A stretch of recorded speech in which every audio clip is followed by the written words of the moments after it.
religion has a strong influence on society still to this day, even though it may not be the Catholic Church or the Protestant Church or the mosque or the temple.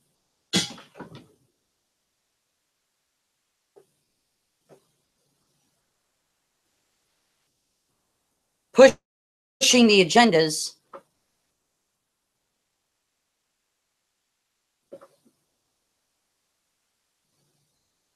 You still have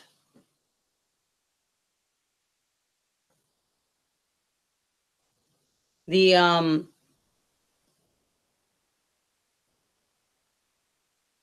of religion in society still. We're supposedly in a secular society.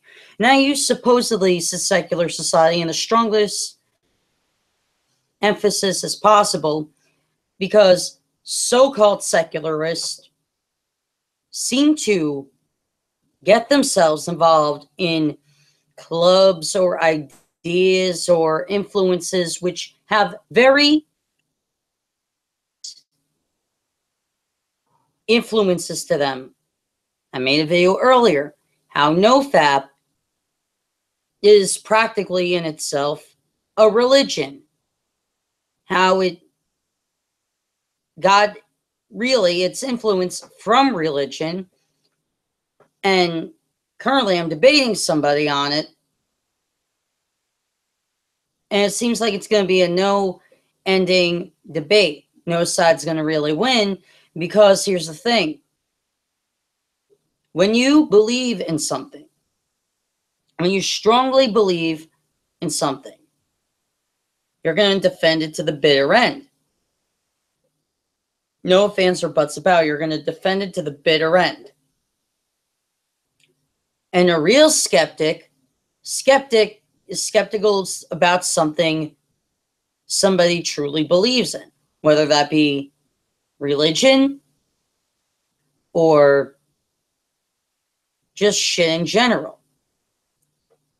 Now, skeptics are skeptical about their own favorite things. I'm skeptical about current music scene, because music is something I'm really into. I don't like the current music scene. I think it's stupid. I think it's repugnant and redundant. I think it's pointless, essentially. Anyway, but that's the other thing. The amount of skeptics in in American society, I think, is lower than what they say it is. Because you could say I'm a skeptic at this, I'm a skeptic at that, but a true skeptic questions everything. A real skeptic doesn't look at NoFap or look at something like that and say, I believe these testimonies. That's what NoFap runs on. Belief. Belief. That's where it runs on. Belief. It's a placebo effect. I gotta do a video on why placebos and religion are linked in to the same category, the same buckle. But essentially, it's a placebo. It's a belief. It's this false sense of comfort. Now, essentially, today's society, as I said before, religion still has a strong influence on it. And if you don't believe me, let's look at, other than young millennials' views on sex, let's look at politics. The politics today, once again, religion has a strong influence on society. You see more conservative-minded people and I'm not just saying conservative in the slightest sense, conservative minded in the sense of fundamentalist conservative, meaning so radical right wing or so radical conservative on the left wing, right or left wing, that people are coming off as almost fascist or almost communistic instead of coming off as very, very democratic in American political dialogue, whether it be coming from Republicans, Democrats, or independents, libertarians, so on and so forth. Once again, religion has a big influence on the politics, because what does religion say about the political aspect of society? Religion tells you how to think, feel, say, and do. So does this ultra radical right wing and radical left wing conservatism. Now, conservatism in and itself is not a bad idea, but done the wrong way in this fundamental view can be detrimental done the wrong way. And it looks like the radical right wing, the far, far right wing, the loony bin of the right wing, not the reasonable right wingers, but the loony bin people of the right wing, those right wingers, the racist alt-righters and all them. Not all the alt-righters. The shit posters are part of the reasonable people. I'm talking about the crazy right wing, the ultra racist people on the right side of politics. They're putting this stuff out that's very anti-Semitic. Not only is it very anti-Semitic, but it, how do I put it? They're putting stuff out that you would think is something of the 20th century textbook definition of racism. Anti-Semitism and pro-KKK shit and all that. This extreme white nationalism, this extreme, and it's not even white nationalism that's the problem. On you know, the extreme racist alternative right, there's extreme black nationalism too. An extreme version of that as well. And it's crazy on the right side of politics. Now let's go to the, I would say, the communist left, the far, far loony bin left. Not the reasonable leftists, not the Democrats or the college liberals. I'm talking about, well, college liberals, I'll put in the reasonable left wingers. But Antifa and all that shit on the communistic left, this socialist left. Once again, you know, you have the batshit racist on the far right, and then you have the batshit leftists pushing an almost totalitarian agenda. And this agenda, believe me, does nothing good for society. Totalitarianism and communism leads to dictatorships and all that. Supposedly something that the radical left is supposedly against, but yet they support the idea that America should be a socialist country, when in fact it shouldn't, because let's face it, America has to be a capitalistic society, because in a socialistic society, let's be honest here, people have to wait for basic necessities like bread, milk, clothing, and if you're not first in line, you're fucked. So both sides are very authoritarian, and both sides are very totalitarian, and like religion, can lead to very detrimental and destructive results. Now, why am I saying all this? Am I saying this to get a rise out of people? No, I'm saying this because this shit needs to be said.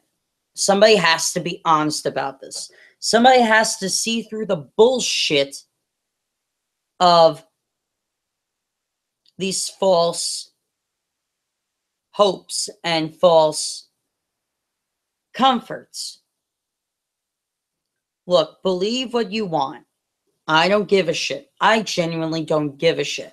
But I see organized religion, NoFap, extreme political sides as false comforts and destruction either to the human being themselves or to society as a whole. One more reason how religion has a strong influence on society. Religion, organized religion, whether it's Judaism, Christianity, Islam, and all that, perpetuates this idea of an us versus them mentality. So here's a great and example of this. No-fappers say that people that refuse to do no-fap are either addicted to porn or masturbating or refuse to try it because they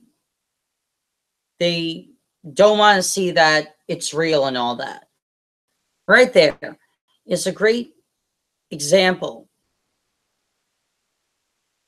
of religion and society, the us versus them mentality. Here's another good example. Go back to politics because this is another great example. Radical, racist, alt-righters on the far batshitty right, and the communists on the batshitty left think like us, we're against you, and we don't support your causes, blah, blah, blah, blah, blah. Whatever. They say this shit all the time. It means nothing, but yet it has a great impact on how people respond to it. That is from social media and news media, so on and so forth. Once again, this is very religious and very religious tactics that are being used by quote unquote skeptics, by quote unquote atheistic people. I think there are more believers in this country than there are skeptics. True skeptics question, as I said before, question everything. True skeptics will question NoFap. True skeptics will question religion. They will question science. They will question news. They will question politics. They will question everything that they have information towards. And they won't accept testimonies as answers. True skeptics question the testimonies. And I think a lot of people that have a positive testimony sometimes are lying. I don't think everybody's completely truthful when they give a positive testimony. I think sometimes they fake it so they don't have to admit that they're wrong. And that's another thing I've noticed.